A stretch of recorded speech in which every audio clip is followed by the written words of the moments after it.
آج میں آپ کے سامنے انتہائی مبارک اور انتہائی مجرب اور انتہائی زود اثر وظیفہ لے کر حاضر ہوا ہوں۔ یہ وظیفہ حفظ ابی دجانہ رضی اللہ تعالی عنہ کے نام سے پہچانا جاتا ہے، انہی کے نام سے یہ موسوم ہے، اور یہ وہ وظیفہ ہے جو سینہ بسینہ چلتا ہوا آ رہا ہے۔ جہاں بھی کسی نے اس کو استعمال کیا انتہائی مجرب پایا۔ اس کا پس منظر کچھ یوں ہے، حضرت ابو دجانہ رضی اللہ تعالی عنہ نے ایک دفعہ رسول اللہ صلی اللہ علیہ وسلم سے شکایت کی کہ اے اللہ کے نبی صلی اللہ علیہ وسلم، اے اللہ کے رسول، میں جب اپنے گھر میں سونے کے لیے بستر پہ لیٹ جاتا ہوں تو چکی کے چلنے کی آواز سنائی دیتی ہے، جیسے چکی چل رہی ہو، اور شہد کی مکھیوں کی بن بناہٹ، شہد کی مکھیوں کی بن بناہٹ یعنی ان کی آواز سنائی دیتی ہے۔ جب میں شہد کی مکھیوں کی بن بناہٹ اور چکی کے چلنے سے جب بیدار ہوتا ہوں، گھبرا کر اٹھتا ہوں، سر اٹھاتا ہوں تو دیکھتا ہوں ایک تاریک سایہ مجھے اپنے صحن میں نظر آتا ہے، جو بلند ہوتا ہے، بلند ہو کر پھیل جاتا ہے، جیسے آسمانی بجلی چمکتی ہے ایسی چمک پیدا ہوتی ہے۔ میں جب اس کے پیچھے جاتا ہوں، اس کو ہاتھ لگاتا ہوں، یوں لگتا ہے جیسے خار پشت، یعنی جس کی پشت پہ کانٹے ہوتے ہیں، جس کو اردو میں سے کہتے ہیں۔ ایک جانور ہوتا ہے، اس کی پیٹھ پہ بڑے بڑے کانٹے ہوتے ہیں، اس کو سیہ کہتے ہیں۔ مجھے اس طرح اس کی چمڑی محسوس ہوتی ہے، اور وہ میری طرف شعلہ پھینکتا ہے۔ مجھے یوں لگتا ہے کہ یہ مجھے بھی جلا دے گا اور میرے گھر کو بھی جلا دے گا۔ اللہ کے نبی صلی اللہ علیہ وسلم نے جب یہ بات سنی، فرمایا تمہارے گھر میں رہنے والا جن برا جن ہے، بہت برا ہے، وگرنہ رب کعبہ کی قسم تم جیسے شخص بھی کو تکلیف دیے جاتے ہو، یعنی ایسے شریف النفس آدمی کو بھی کوئی تکلیف دیتا ہے۔ تو پھر آپ صلی اللہ علیہ وسلم نے فرمایا قلم اور دوات لے کر آؤ۔ حضرت علی رضی اللہ تعالی عنہ سے یہ اپنا نامہ مبارک لکھوا کر حضرت ابو دجانہ رضی اللہ تعالی عنہ نے سپرد کیا۔ وہ فرماتے میں نے اس کو لپیٹا، لے جا کر اپنے سرہانے کے نیچے رکھ لیا اور میں سو گیا۔ ایک چیخنے والے کی آواز سے، چیخ سے میری آنکھ کھلی۔ وہ کہہ رہا تھا اے ابو دجانہ، لا تو عزا کی قسم، ان کلمات نے ہمیں جلا ڈالا ہے، تمہیں تمہارے نبی کی قسم،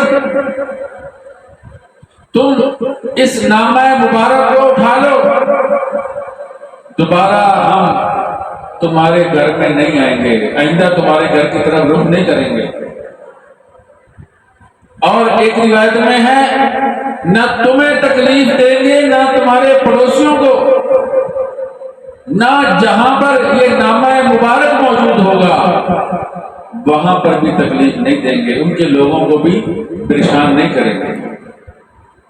حضرت ابو دجانہ رضی اللہ تعالیٰ عنہ فرماتے میں نے کہا مجھے میرے نبی کے حق کی قسم جو اللہ نے میرے اوپر واجب کیا ہے، میں اس وقت تک اس کو نہیں اٹھاؤں گا جب تک میں رسول اللہ صلی اللہ علیہ وسلم سے مشورہ نہ کر لوں۔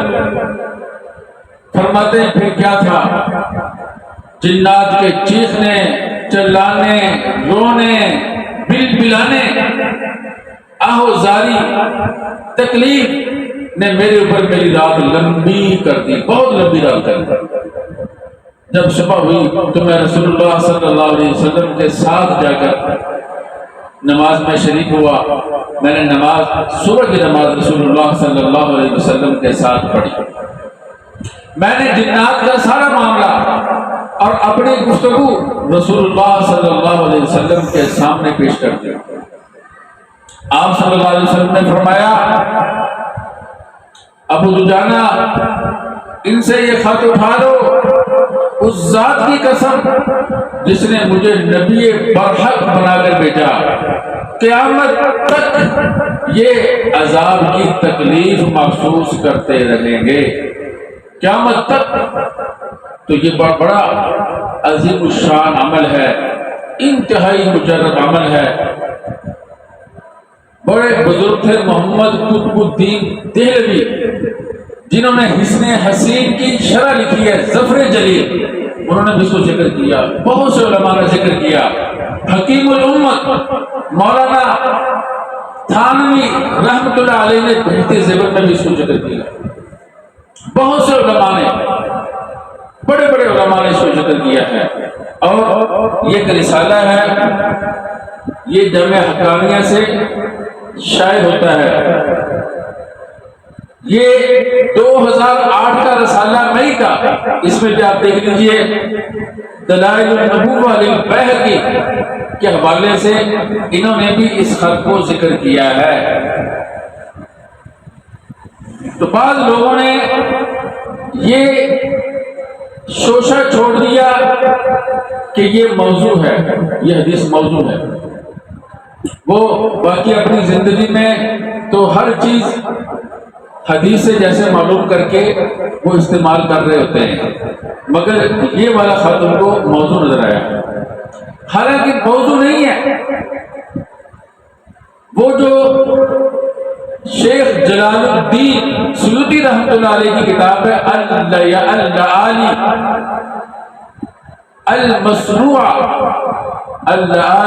المصنوع، انہوں نے اس میں ایک روایت ذکر کی ہے موسیٰ نامی راوی کے طریق سے۔ انہوں نے اس کو کہا ہے کہ یہ روایت کیا ہے؟ موضوع ہے، اس لیے کہ اس میں اکثر روایت جاہل ہے، مقطوع ہے، موسیٰ نامی کوئی بھی شخص صحابی نہیں تھا۔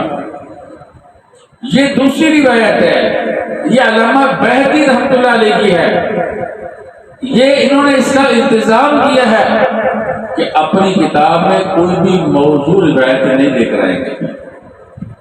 باقی رہا کہ یہ ضعیف ہے، تو ضعیف ہونے سے اس کے عمل کے اوپر، اس کی افادیت کے اوپر کوئی اثر نہیں پڑتا۔ ضعیف روایت جو ہے وہ بے اثر نہیں ہوتی۔ پھر بالخصوص جب بڑے بڑے علماء اس کو قبول کر لیں اور انتہائی مجرد بتلائیں تو وہ اور بھی زیادہ پختہ ہو جاتی ہے۔ اس لیے اس خط کو ضرور یاد کرنا چاہیے اور اپنے سینوں میں نہ صرف یہ کہ اپنے سینوں میں محفوظ کریں، اپنے بچوں کو بھی سکھائیں، اپنے گھر میں لکھ کر لگائیں۔ اس کی بڑی برکت ہے۔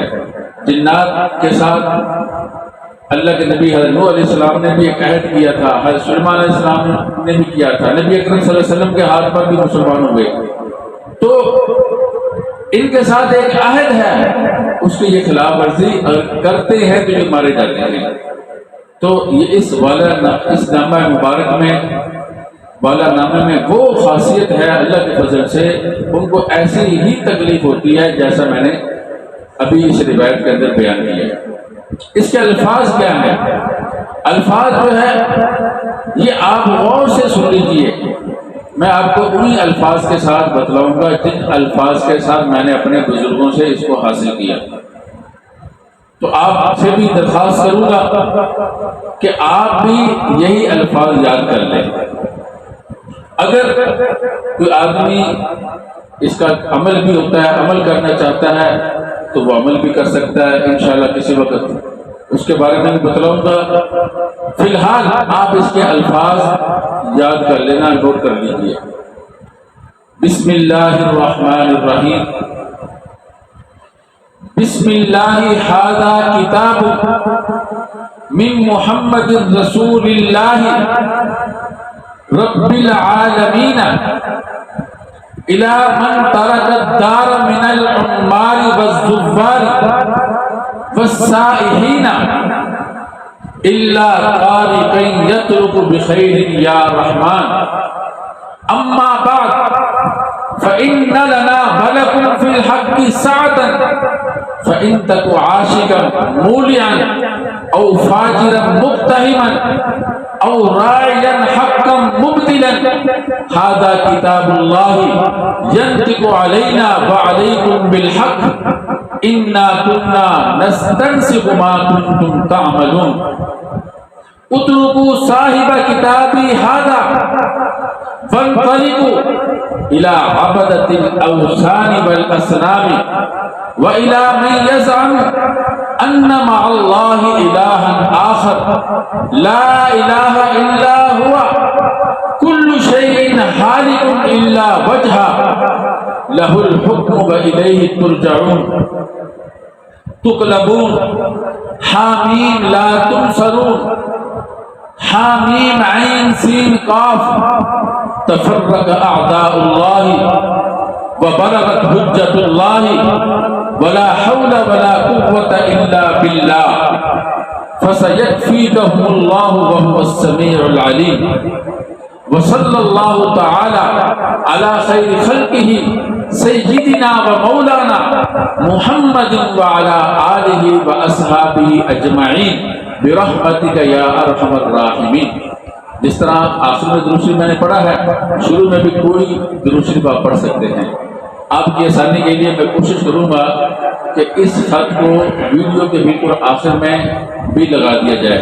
تو آپ دعا کیجیے اللہ رب العزت اس نامہ مبارک کی جتنی بھی برکات ہیں وہ ہم سب مسلمانوں کو عطا فرمائے، اور ہم سب مسلمانوں کی شریر قسم کے جنات سے اور شریر قسم کے انسانوں سے حفاظت فرمائے۔ وآخر دعوانا الحمدللہ رب العالمین۔